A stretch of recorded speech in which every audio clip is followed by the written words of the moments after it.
വടകരയിലെ കാഫിർ സ്ക്രീൻഷോട്ട് വിവാദത്തിൽ തെറ്റു പറ്റിയിട്ടില്ലെന്ന് നിയമപരമായി തെളിയിക്കുമെന്ന് കെ ലതിക.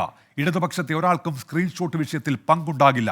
റിബേഷിന് മാത്രമല്ല ഇടതുപക്ഷത്തെ ഒരാൾക്കും പങ്കുണ്ടാകില്ല. വർഗീയമായി പ്രചാരണം നടത്തരുത് എന്ന് കൃത്യമായ നിർദ്ദേശമുണ്ടായിരുന്നു. സംസ്ഥാന സെക്രട്ടറി പറഞ്ഞതിനപ്പുറം ഒന്നും പറയാനില്ലെന്നും കെ ലതിക പ്രതികരിച്ചു. ഗോവിന്ദമാഷ് കൃത്യമായിട്ട് നിങ്ങളെ പത്രസമ്മേളനത്തിൽ പറഞ്ഞിട്ടുണ്ടല്ലോ. ആ പറഞ്ഞാലപ്പുറം എനിക്കൊന്നും പറയേണ്ട ആവശ്യമില്ലല്ലോ. അയാൾ പറയാത്ത എന്തുകൊണ്ടാണ്? അതിനൊക്കെ കാരണം ഉണ്ടാവില്ലേ? റിബേഷിനെന്നല്ല ഇടതുപക്ഷത്തെ ഒരാൾക്കും ഇതിലൊരു പങ്കുണ്ടാവില്ല.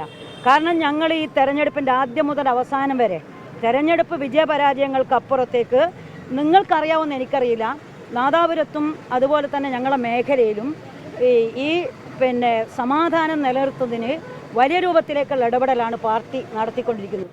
എവിടുന്ന് സോഴ്സ് എന്നല്ല, അവിടെയുള്ള ഓരോ വീടുകളും നടന്ന പ്രചരണം എന്താണെന്നും ആ നാട്ടിൽ നടന്ന പ്രചരണം എന്താണെന്നും അറിയാവുന്ന ഒരു വ്യക്തിയാണ് ഞാൻ ഈ വീടുകളിലൊക്കെ പോകുന്ന ആളുകളാണ്. അങ്ങനെയുള്ള സ്ഥലത്ത് ഇത്തരം ഒരു പ്രചരണം ഉണ്ടാവരുത് എന്നാണ് എൻ്റെ ഫേസ്ബുക്ക് പേജിലുള്ളത്. വിശദാംശങ്ങളുമായി ഇപ്പോൾ രാഹുൽ സുരേഷ് ചേരുന്നുണ്ട് കോഴിക്കോട് നിന്ന്. രാഹുൽ, എന്താണ് കെ ലതിക വ്യക്തമാക്കിയ നിലപാട്? ഉന്മേഷ, കാഫിർ സ്ക്രീൻഷോട്ട് സമൂഹ മാധ്യമങ്ങളിൽ പങ്കുവെച്ച CPM നേതാക്കളിൽ ഒരാളാണ് കെ ലതിക.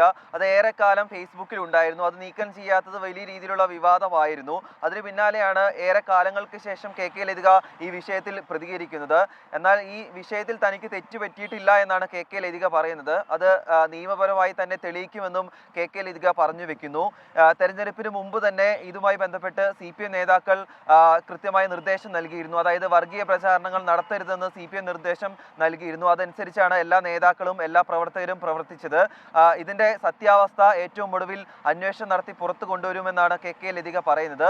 അതുമാത്രമല്ല, റിബേഷിന് ഉൾപ്പെടെ ഈ സ്ക്രീൻഷോട്ട് പുറത്തുവിട്ടത് റിബേഷ് ആണെന്നാണ് പോലീസ് റിപ്പോർട്ട് പറയുന്നത്. റിബേഷിനും ഇതിൽ പങ്കില്ല എന്ന് കെ ലതിക പറയുന്നു.